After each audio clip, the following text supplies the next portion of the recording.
It's all good. Here we go. Welcome to the Breath of Fresh Air. Background engaged. There. So it is time to breathe again on the latest episode, streaming live of the latest Breath of Fresh Air webcast, streaming live on YouTube, Facebook, and Twitch. You see me, Charles Taylor, along with Patrick Brackett, and Patrick. We have to start with the Chicago White Sox. I mean, this team, it's ugly for the Chicago White Sox, man. So they are, I think, coming into tonight's action, they are 47 and a half games out of first place.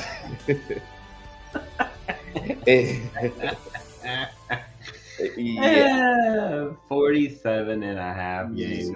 They're 41 and a half. Oh, my bad, 41 and a half. Yep, I just caught that myself. I was like, okay, my bad. You're trying to make them look 6 games worse than they really are, Charles.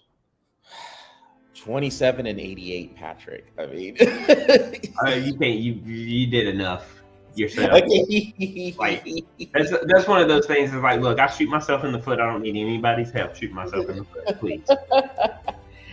27 and 88, man. And yeah, 41 and a half games out of first place. Thanks for the correction on that. And we went into the year. They're on a 21 game losing streak. Yeah, 21 game losing streak too. We went into the year thinking maybe it would be the Oakland Athletics, who would be one of the worst teams in the league. I mean, look, they're 20 games below 500 themselves at 47 and 67, but they're 12 and a half games out of first. Considering this is the Athletics we're talking about, pretty respectable. Hey, they got a puncher's chance. Right? Yes. Chicago's already face down, ass up. And then when you go over to the National League, you have the Colorado Rockies, who have the worst record there. They're 41 and 72, a game better or a game worse than the Miami Marlins, who are 42 and 71.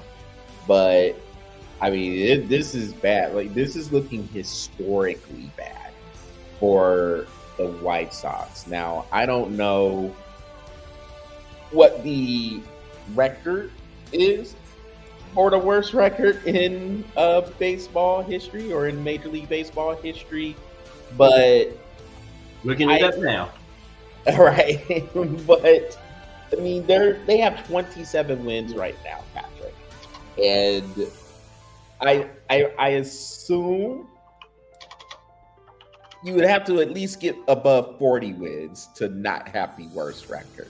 I know the Houston Astros a few years ago, before they started turning things around, I want to say this is the 2012 or 2013 season, they were around 40 and 122 or something like that. So they were pushing the worst record too, but this is bad for the White Sox. Well, it's not worse than the let's see here, the Cleveland Fighters in 1899. They hold the worst record at 20 and 134. Okay, well, the White Sox won't be there. No. So there we go. But they're close. Yeah. The Cleveland Spiders. Wow. Yeah. They did that, and then Louisville, the 1890 Louisville Colonists. It goes way back. It goes way back. Well, it doesn't say. Yeah, it doesn't say what their record was. But hey, Chicago's going to be right there with them.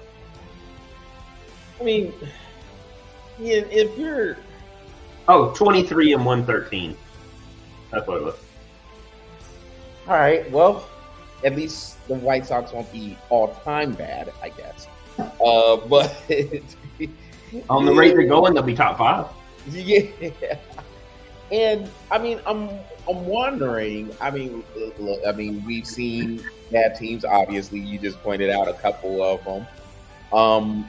So the hope is it can't get any worse, and you can start to turn some things around at some point.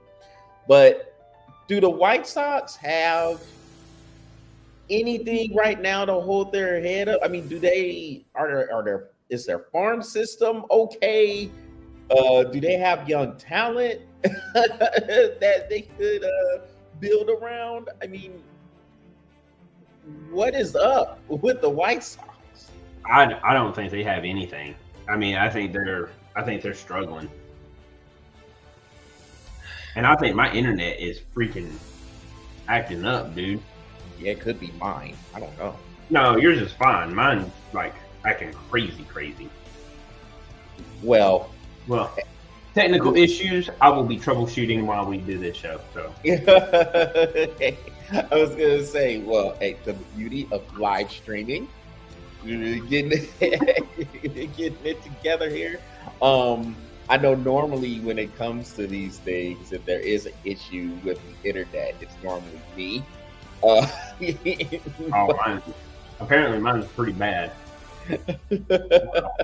I say that as I'm getting 800 download speed.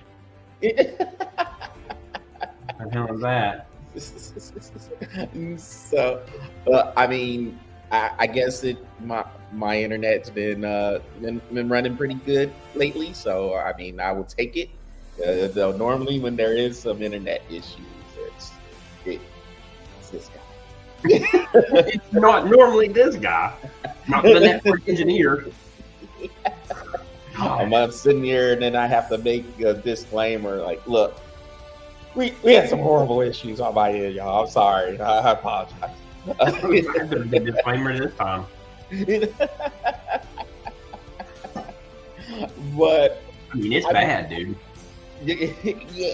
Yeah, I can see here. I can look at it, and it's not pixelated, but it is kind of like very laggy. My brain. Yeah, it's very laggy.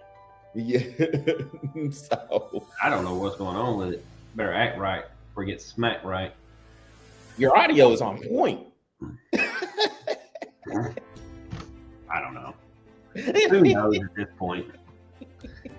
I remember when talking about one of our, I guess going back in the library. You remember we did that episode with Stan. This was a few months ago, where my picture just froze, but my audio was the whole show with your and you froze. It froze with you with like you're fixing to say something. Like it was like this. Yeah. This would mean Stan's like, say something. Yeah. Yeah. I said, well, hey, as long as the audio is good, I guess we can continue to roll with it. But no, but the White Sox, I mean, that is crazy because I was actually searching for that as well. Do they have anything to hold their hat on? Do they have the farm system? Do they have young prospects?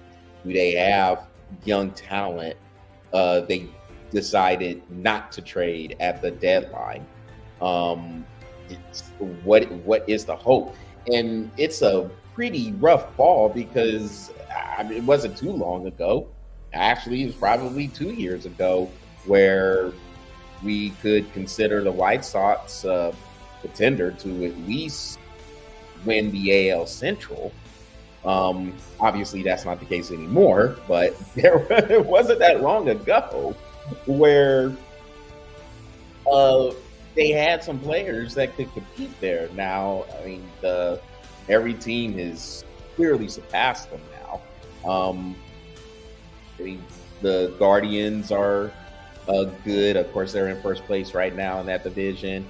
The Twins are solid, but then you have the Kansas City Royals and Even the Tigers have some young talent there. I mean, the White Sox don't have nothing going on. They don't have anything, and they don't. And you know how you were asking, like, do they have anything to even hang their hat on? I mean, I don't even think their farm system is even that good. I mean, I'm about to do a quick search of the of their players. I don't think they have anything to hang their hat on, dude. I think they're very depleted in almost everything. Are they as bad as it was for the Texas Rangers a few years ago? Remember when the Rangers went on the hunt? Free? Yeah, they went on that hunt for a World Series, and they got rid of all their prospects to get high-priced free agents. I think they're worse off than they are. Yeah, I mean, because you remember it was designed to win this World Series, so a lot of the farm system was expendable for trades, and it completely gutted and depleted the farm system. And there were a couple of very lean years for the Rangers. And I know you will recall this. Bartolo Colon was their best starting pitcher one year. He was their ace. Yeah. You were in trouble. They're in trouble. When Bartolo Colon is your ace, you're struggling. I mean, that's a struggle. And I don't know. I don't think Texas was even that bad when. I don't even think they were in that bad a state as the White Sox are today. I mean, you go back and look here. I want to pull this up because this was interesting to me when I saw this. Where are they at? 17-40 at home and 10-48 away, with a differential of 151. Ew. Yeah. That's tough. That's tough. I don't know any team that could. I don't think I've ever seen a differential of 150 or 251. Ever. Yeah. And what about even with the Atlanta Braves? You remember you called me and you said, Charles, what the hell are we doing? And they were just gutting. The Braves are gutting everybody. Everybody was gone. Yeah, everybody was gone. They sold out everything. I think we had who was that pitcher that we had? Teheran. We had Julio Teheran and Freddie Freeman. That's who y'all were building around. I remember looking and it said depth chart. minus. First baseman, Freddie Freeman. Minus. And then pitcher, Julio Teheran. I was like, we can't even, we don't even have a catcher. I was like, this is gonna be tough. But yeah. Chicago's gonna have to look at it. The White Sox are gonna have to look at it like this. They're gonna have to do what every team has done. Like Baltimore's done it, Atlanta's done it, Texas has done it, Houston done it, Boston done it a couple of years ago. They're gonna have to tear it all apart and then go line for line. Who are we gonna put in? And that's the only way they're gonna be able to do it because they don't have anything else. Yeah, and it's tough.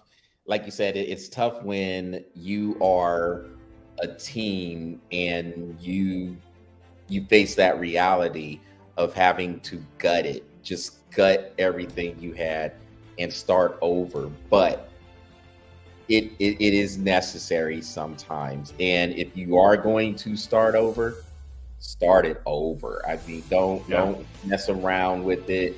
Don't try to keep this guy and then get rid of this other guy. Just pressure wash everything out of there, man. Like you said, Gatorade bottles gone, Gatorade cups, the coolers, getting packs of Gatorade. Yeah. Cushions. Pull out the flame guns, repaint the seats. I mean, like, just a new stairwell. Just hazmat suits. Yep, hazmat suits. Get ready to get the raid out. It's the only way you're gonna do it. I mean, this is gonna be tough for Chicago because like they're not even gonna be in contention for. I mean, you're probably looking for the next 5 years to even make a run at a playoff. You know what I mean? So it's really going to be tough for Chicago moving into this position because it's just. I mean, as a fan from the Braves, dude. I mean, I called you up and was like, dude, we can't even put anybody on the field. I mean, like, we have 2 people. That's it. And I don't even know how we're gonna function on that. And you was so heated. I mean, you was. I remember that call. I was sitting in the car, and he said, "Charles, what are we doing?" I said, "Patrick, y'all gutting it. Y'all got 2 players. We got 2 players, and they sold everything else. I mean, they were like, hey, don't get me wrong. Atlanta did it right. I mean, they did it right. They had sold their entire farm system for the past 14 years prior to that, and they had to build the farm system back up. And that's the only way to do it was to wholesale, sell everybody. And I even think we sold somebody for $1 in one of the trades. For a hot dog and a soda. Look, yeah. Look, the Braves. Well, the one thing about the Braves is you knew if you were going to resell everything, reboot everything, you knew the farm system was at least strong because the Braves have always had a good farm system. If there's one thing that has been consistent about the Atlanta Braves over the years, it's the fact that they are consistently one of the best farm systems, full of prospects from wherever else. So you knew it would be a little bit, but not too long, because those players were going to get the opportunity to play, and through the trial by fire, they were going to get better and the team was going to get better. But you had Freddie Freeman and Julio Teheran to at least build around. I don't know who that player is for the White Sox at all. I can't look at this roster and say, hey, we could build around a dude and a pitcher, a position player and a pitcher. They don't have anybody. I mean, I don't think they have anybody to do it. Really, really, really bad for the South Side of Chicago. Yeah. I mean, it's already rough there because they're kind of the second team behind the Cubs in that city. And now they're just even more into oblivion at this point. So if you are a White Sox fan, speaking of the Cubs, I said, speaking of the Cubs, yes. When are they going to do a name change for them sissies? No. Look, the Cubs are fine as long as they don't have that mascot.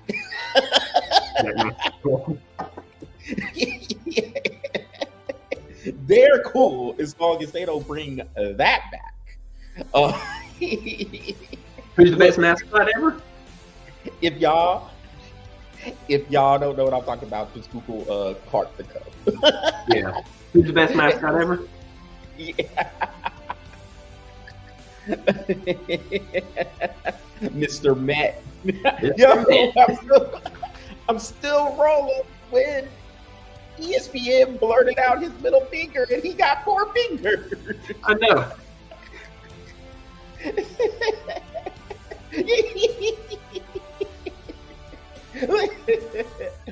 Oh, well, Patrick, speaking of corrupt, let's move on to one of our favorite organizations to talk about, the IOC. Yeah, let's get it. All right, so you got the International Olympic Committee.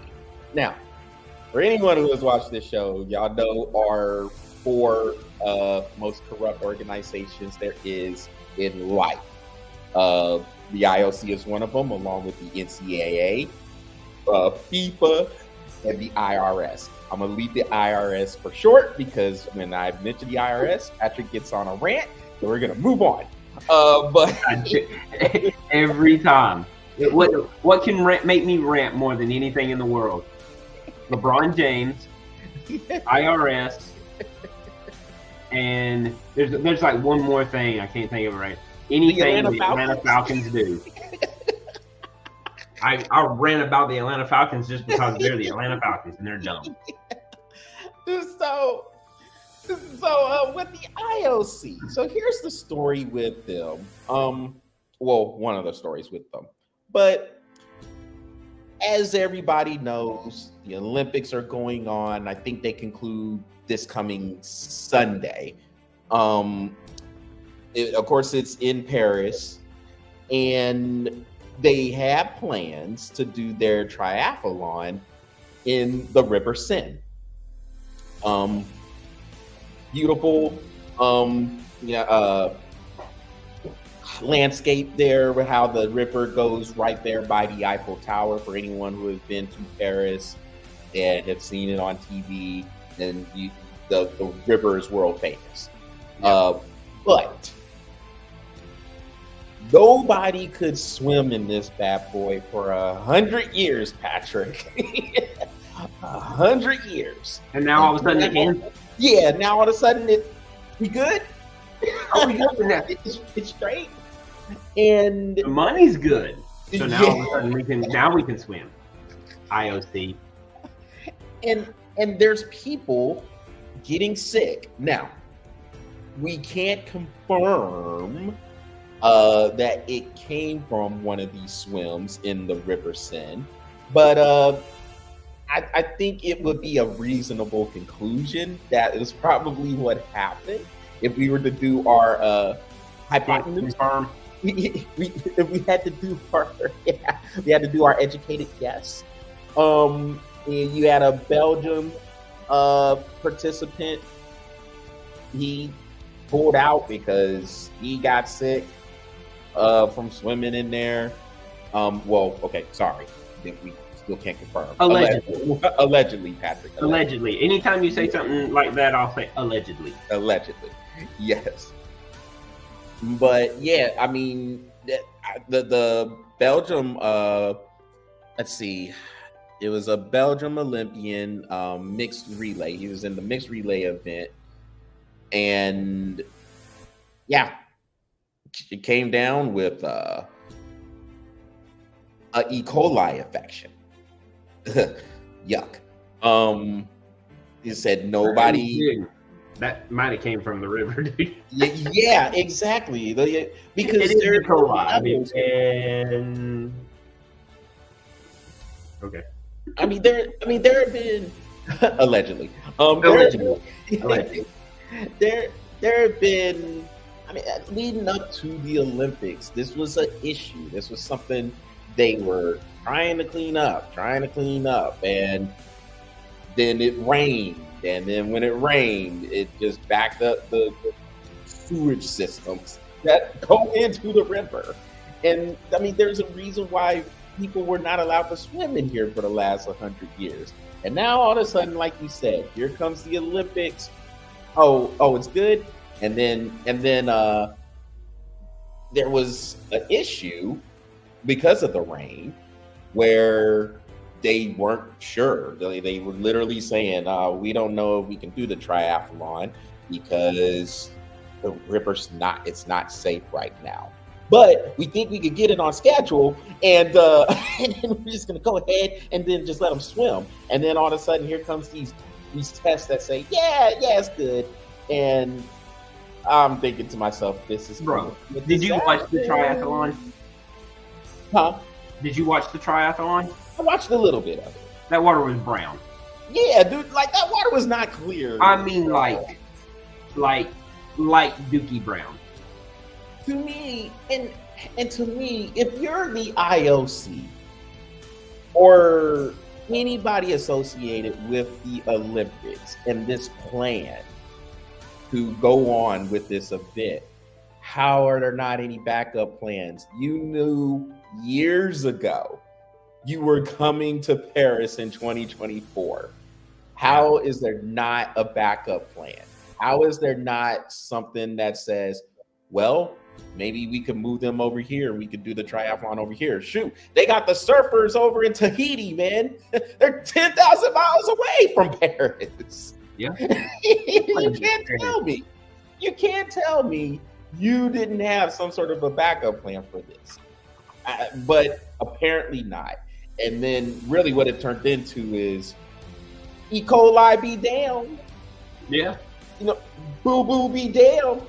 We swimming. We swimming in this river. We holding this. All the results in that clean.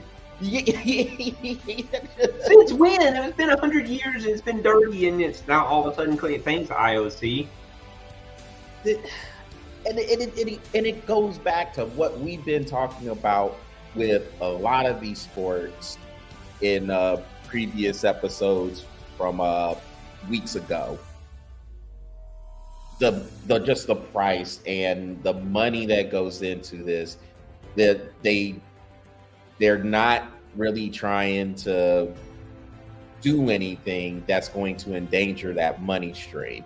And that means these athletes, these world-class athletes who have put all this time, all this effort to get to the Olympics, that you're gonna just put their safety in danger. Now, you could go, I mean, I guess you could say, well, the athletes know what they're getting into, and I'm sure they understand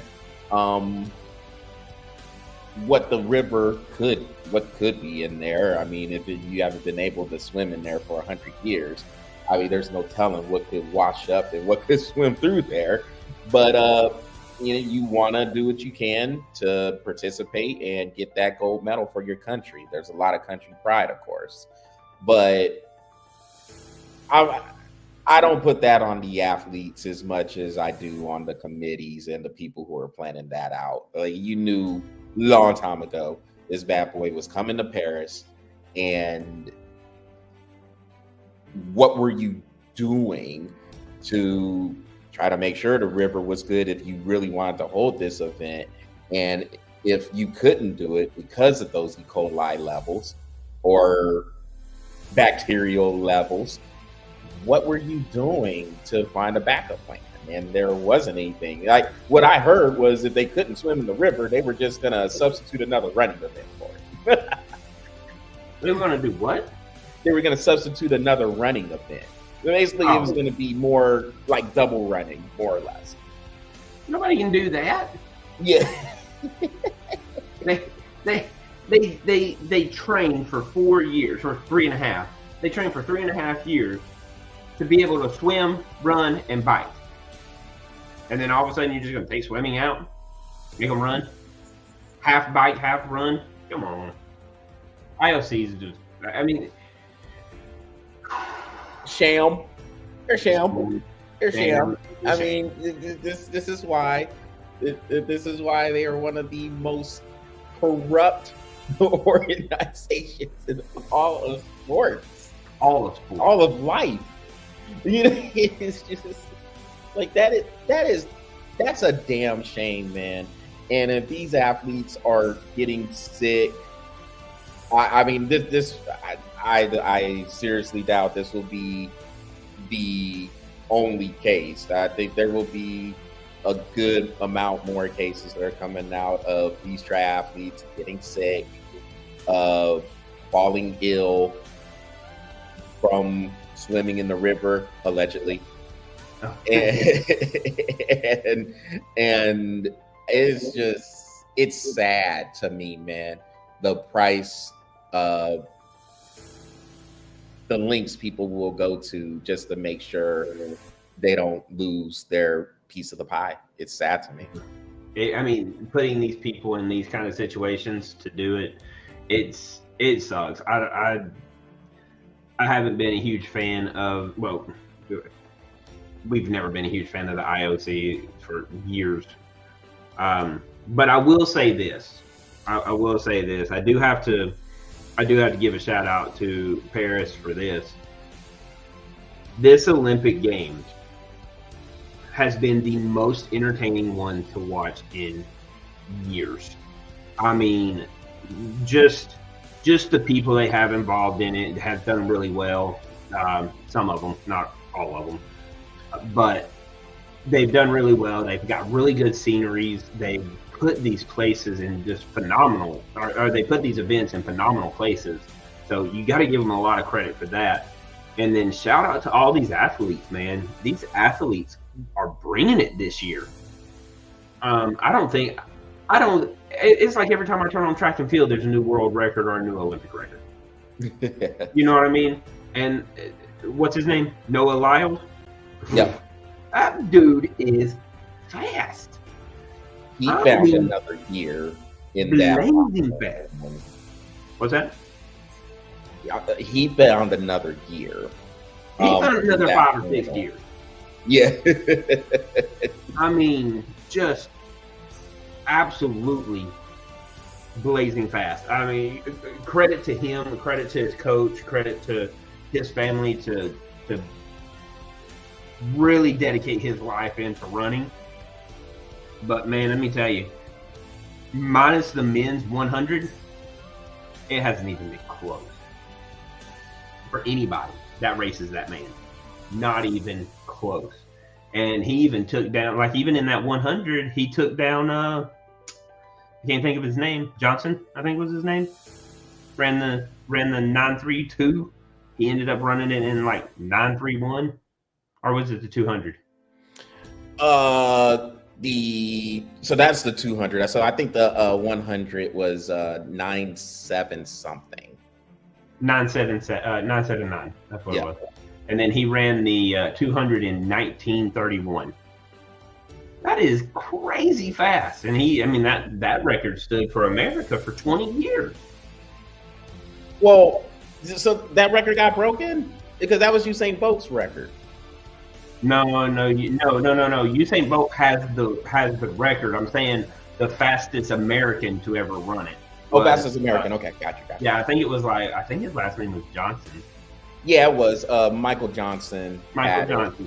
He ran it in 19.32, and Noah Lyles came out and ran it in 19.31. I was like, good for him, man. I was like, it's just been so exciting watching these athletes bring it at this level.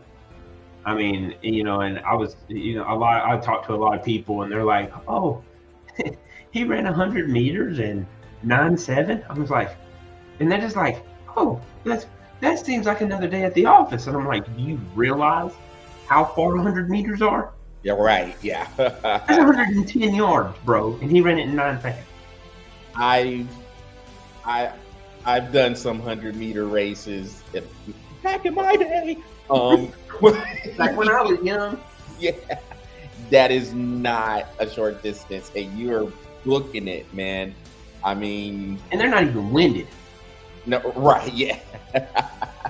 I'm like, you're running 30 miles an hour, not even winded, for 110 yards.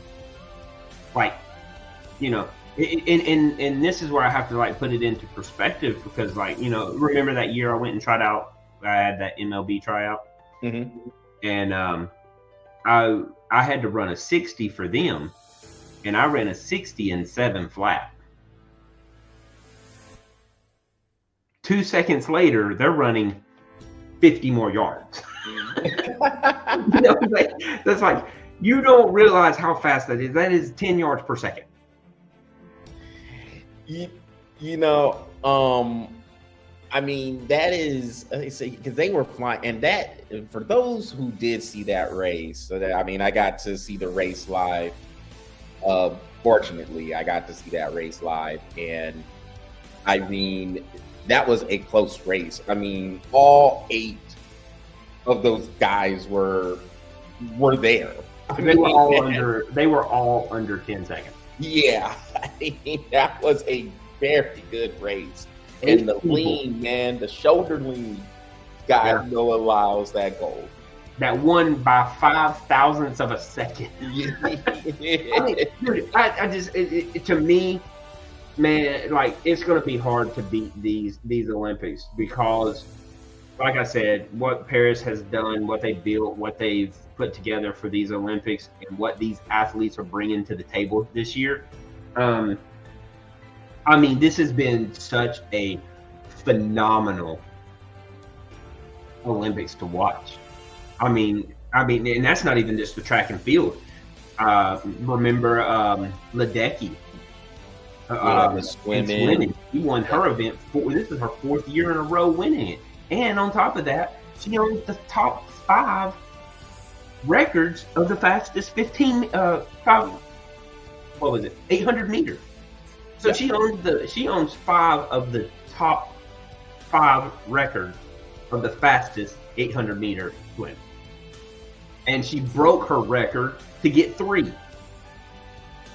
Between her and then over in the gymnastics with Simone Biles and her coming back, winning the all-around gold medal, especially where she was at in Tokyo, battling the twisties. The storylines have been great with it, and like you said, the performances. I even have to give a shout out to the French swimmer. To figure it should, since the Olympics are in Paris. But Leon Marchand, that dude was a beast for France. Yeah. I mean, there more to come, of course. Yeah, and you gotta respect the Netherlands in their track and field. Dude, I mean, like they even set. And this is what's funny. Like they had that world record and Olympic record set, and the crazy enough, so did the Americans who came in second. You know what I mean? These people are like bringing it this year, and it's awesome to watch because, like when Bolt was running, it was just so like he's expected to win. You know what I mean?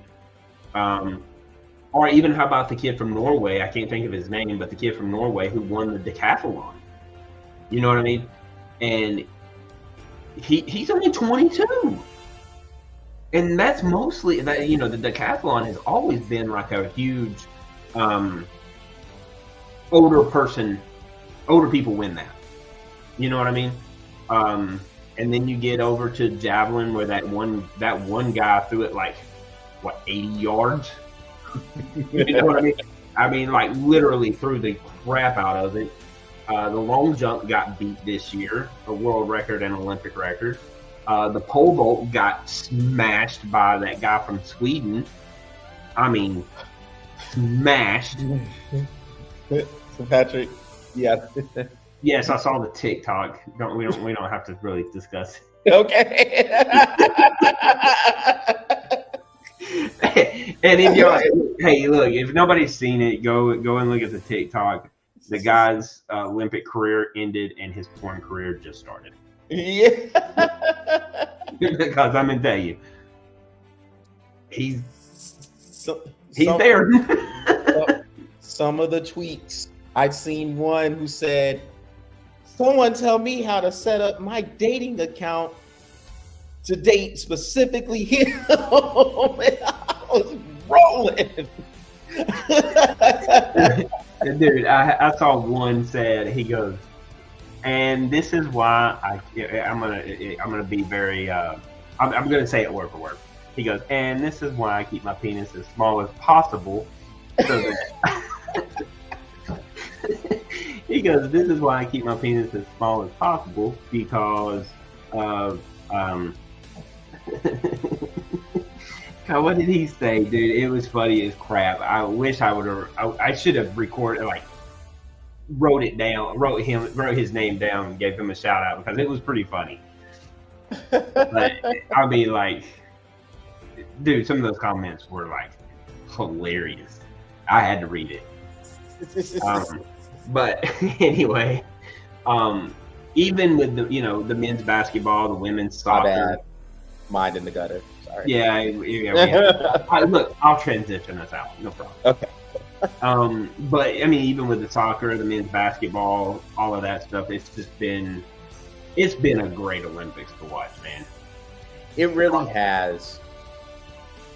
It really has, Patrick. And I mean, I think coming from where it was a few years ago in Tokyo, when we were still coming out of COVID and you didn't have fans in the stands, and it just, a lot of the events, it looked like a ghost town. Things just felt so out of place. Now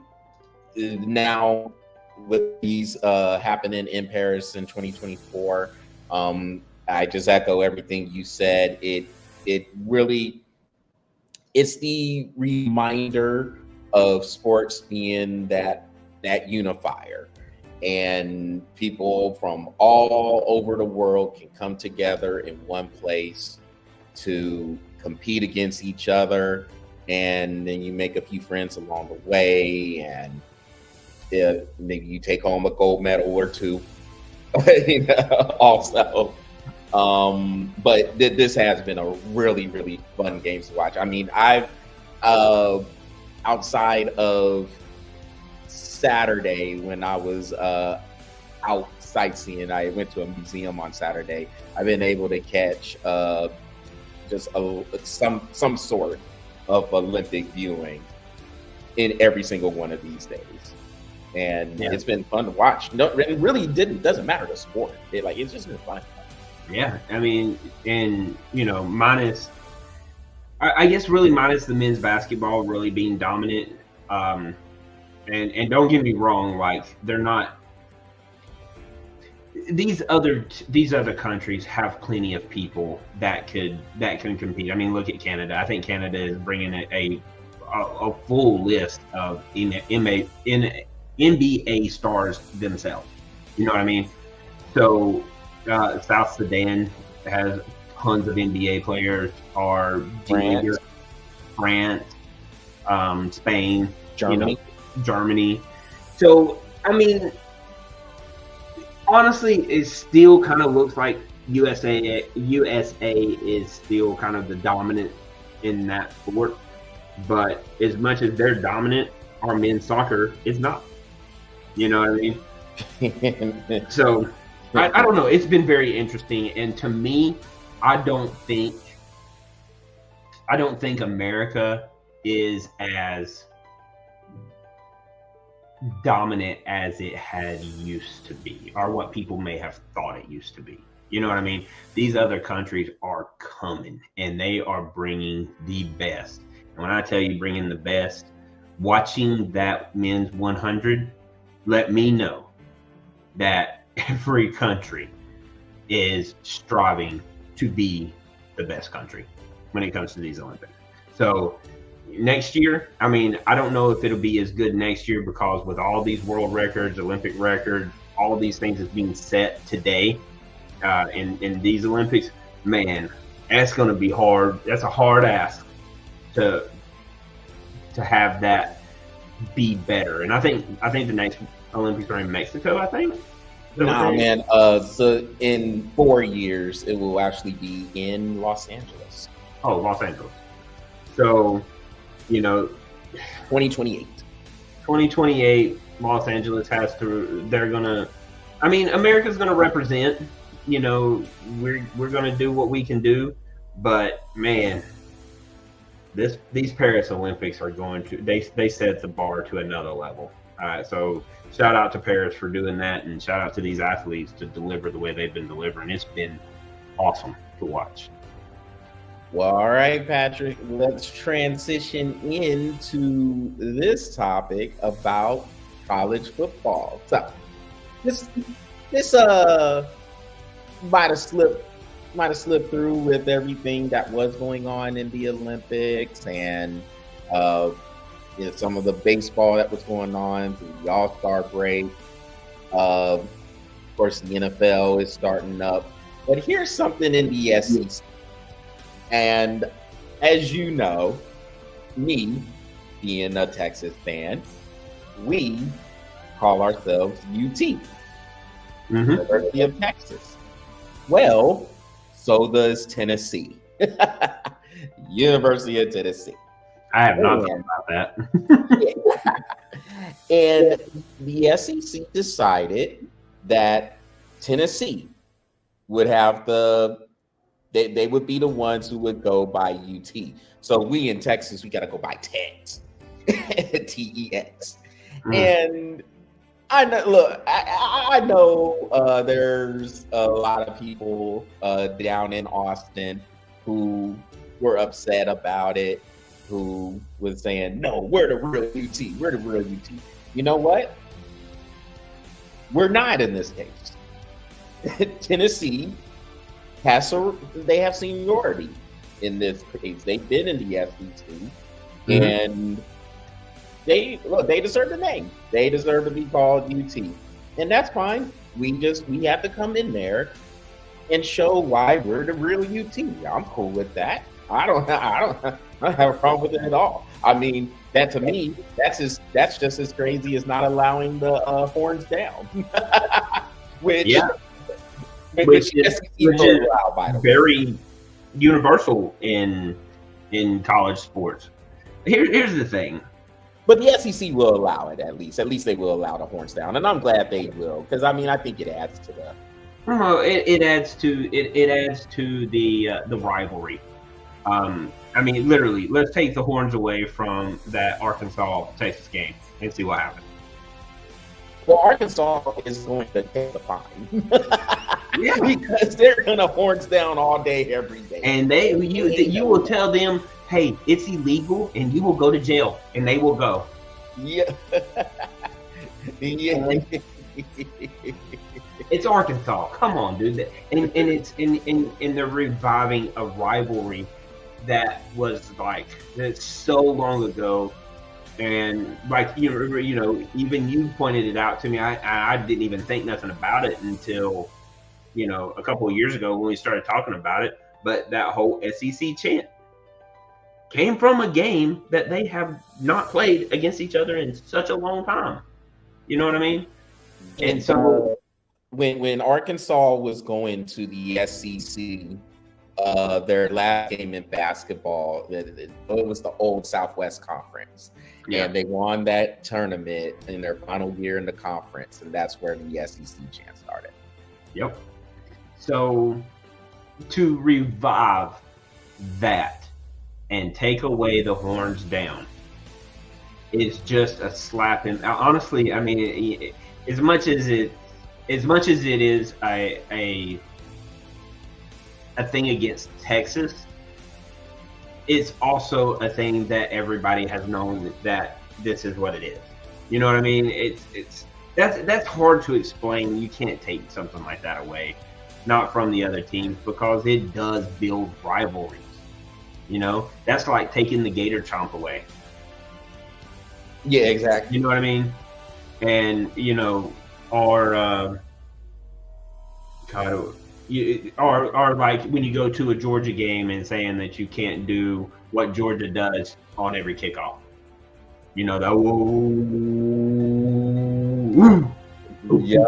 That thing. Take that away, dude, and I'm going to tell you right now, Georgia fans will make it louder. They will bring boom boxes just to make it louder. You know what I mean? Mm-hmm. So you can't take these things away. Or the cowbells at Mississippi State. Or Mississippi State. Sorry, Mississippi State. Calling I mean, there's so many things that's in college football that you just cannot take away. Or like one of my favorite things in basketball is when you're playing in Duke, right? And the other team is tossing in from the inbounds, and they're all like, woo! Like that. To me, that's like one of the coolest things that Duke does. You know what I mean? So you take these things away, and the fans are going to do it even more. even harder, even louder, and you take that horns down from everybody.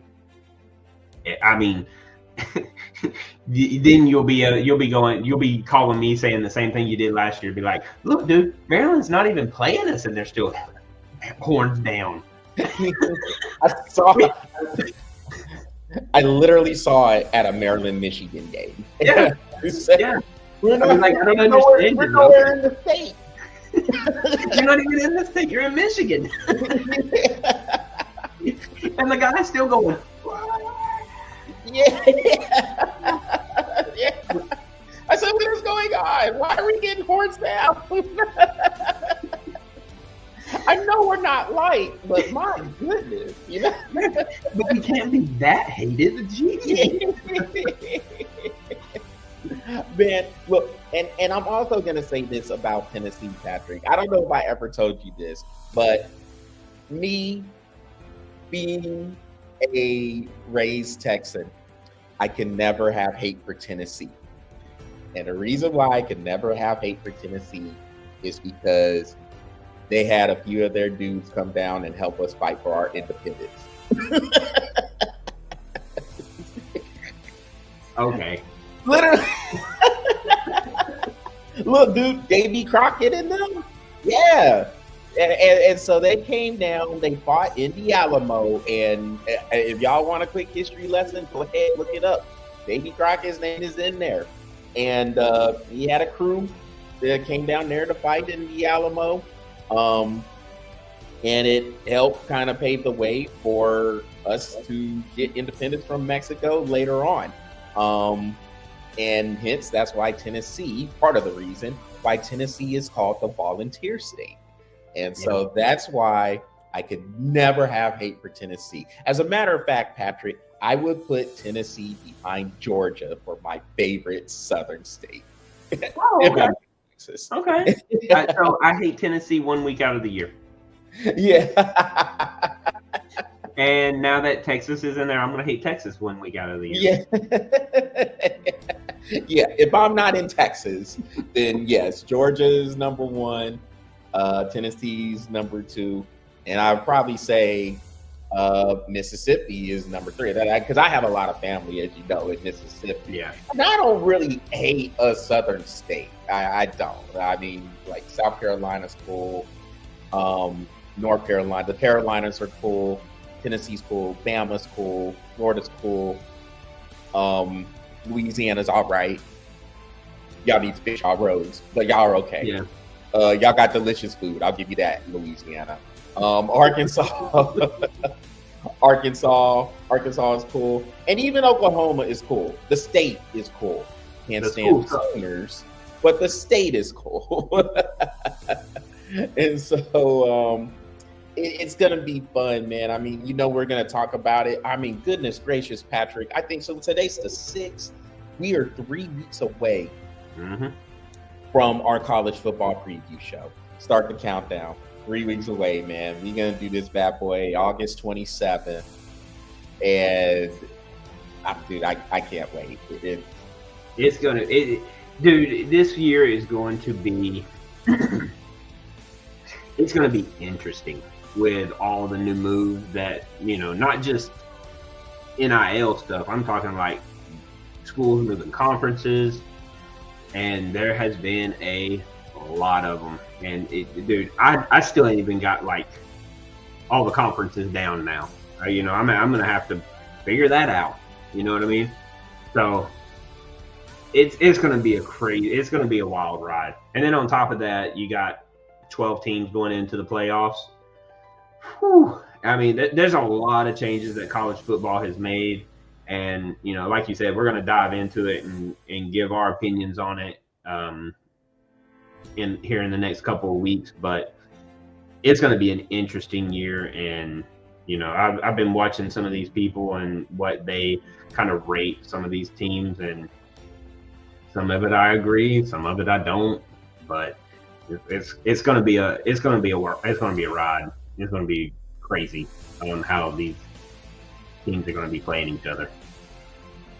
Yes, sir. And I mean, I guess Yeah, well, once we start jumping into this again, man, 3 weeks, it's gonna be so fun to break down these super conferences because that's what you have now. I mean, it's 16 teams in the SEC. You have 18 teams in the Big Ten. They still have a counting problem, but that's what we're working with. The Big 12, who also has a counting problem, has 16, and then the ACC.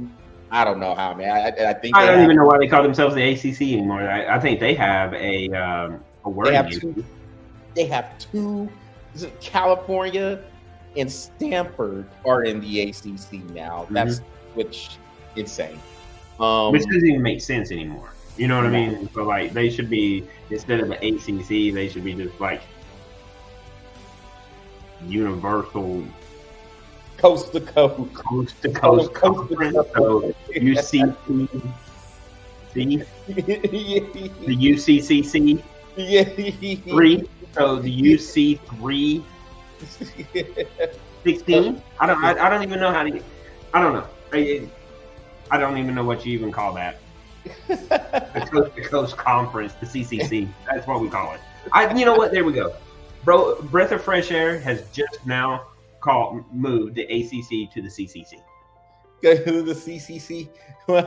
And look, you just wait till we start naming some of these bowl games. Well, hey, Patrick, we have a few minutes left. So before we wrap up the show, you got to tell us what is going on with Bro Epic. Bro Epic. Well, we have a couple of shows that we put out. It's been a nice, good past 2 weeks. We've got a lot of viewerships and a lot of subscribes to it. But we had our Blitzball game, our Blitzball challenge, and then we put out a hide and seek challenge, and we have the upcoming. We're filming next week. We have the upcoming 1v1v1v1 adult Blitzball home run derby, basketball 3-point shootout, and the football quarterback run field goal challenge. So it's going to be interesting. I mean, I got Easton's finally going to do it with me, so he's going to come out there and do it, and I'm letting the kids host the show this time. So I'm not hosting. I'm actually in the show this time, and Brantley and a couple of the other kids are going to host the show. So it's going to be a little different, you know, for everybody, because I'm in the show and they're hosting the show this time. So, but yeah, go check out the hide and seek challenge. That was interesting, and the Blitzball challenge. It was fun. We had a blast doing both of them. So. Yes, and I have had the chance to check out the hide and go seeks out challenge. So look, watch Brantley swing that uppercut. Yeah, that launch angle is lean. I mean, dude, there's some major leaguers that don't have a sweeter swing than that. That thing was dude, he was launching them. I mean, he was launching a blitz ball, launching it. So we're having a lot of fun, and we got a lot of cool shows coming up. You're coming down in September, and we got a U-ball water basketball game gonna happen. So we're gonna go take U-ball and put it in the water and find out how that's gonna work out. You know what I mean? So we got some really cool stuff coming up, and in a couple of weeks we're filming the football challenge, which is going to be pretty freaking cool. So we're gonna have a lot of fun in the next couple of weeks filming these shows. Yes, sir. And with that will conclude this episode of the Breath of Fresh Air webcast. That is what we are breathing on for tonight. Y'all make sure y'all visit the Breath of Fresh Air YouTube channel, smash that subscribe button, and follow the Breath of Fresh Air Facebook page. Be on the lookout for those other Bro Epic episodes that Patrick just discussed, and we will be coming back next week with the episode. Be on the lookout for shorties as well. among other things. So with that, everyone take care. Enjoy the rest of the week. Enjoy the rest of the Olympic Games. And we will see you next week. Take it easy.